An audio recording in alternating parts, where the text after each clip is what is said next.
Ang sarap naman sa mata pag ganito kaganda at kalinis yung dagat. By the way guys, dito nga lang pala to sa may Lake Taupo. Nag-grocery nga lang pala kami sana pero biglaan na din ang aming pasyal. Bali guys, pupunta nga lang pala kami sa Craters of the Moon. Grabe mga mare, nakaka-relax talaga to pag ganito naririnig mo yung alon nila.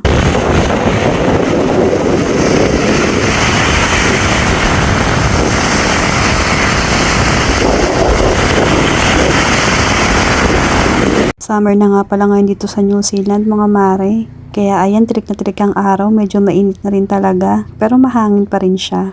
Bigla nga ako may naispatan dito na dalawang couple. Lang talaga. Oh, diba? Oh, yakap pa. Oh, ay, ang sweat. Ba't pa ayaw? Tapos yun yung magpamilya, ayan. Ayan. Yan nga mga mare, ganyan kaligalig yung mga yan. Huwag kayong malito mga mare ha, nanay po nila yan. Mukha lang talaga silang magkakapatid. After nga nilang bumili ng pizza, ay dumiretso na nga kami dito sa Craters of the Moon.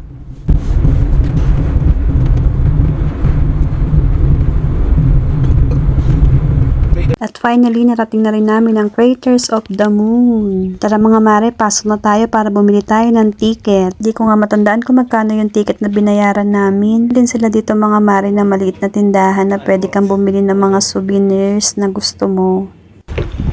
Ang layo ng lakad ito dito. Dito na sa baba.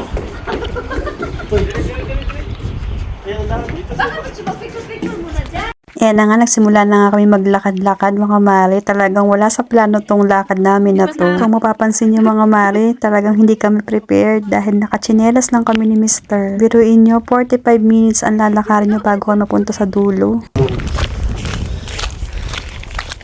Ang gumawa ng buwan? Grabe, sobrang init nga. Trik na trik talaga yung araw dyan mga mare. Nagrereklamo na nga rin tong kasama ko dahil hinihingal na daw siya. O nga sa hinihingal, masakit na daw ang kanyang mga paa.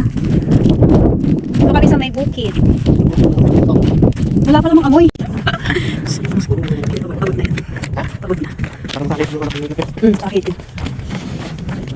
Hindi, kinuha kasi sa phone. Ay. Kahit naman nakakapagod maglakad, pero worth it naman talaga lahat na makikita mo dito.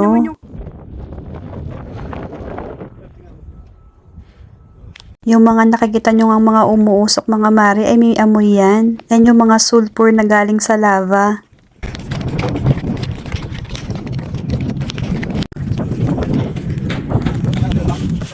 Wala na kayo na.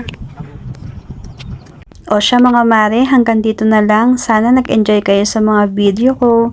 See you on my next video. Bye-bye!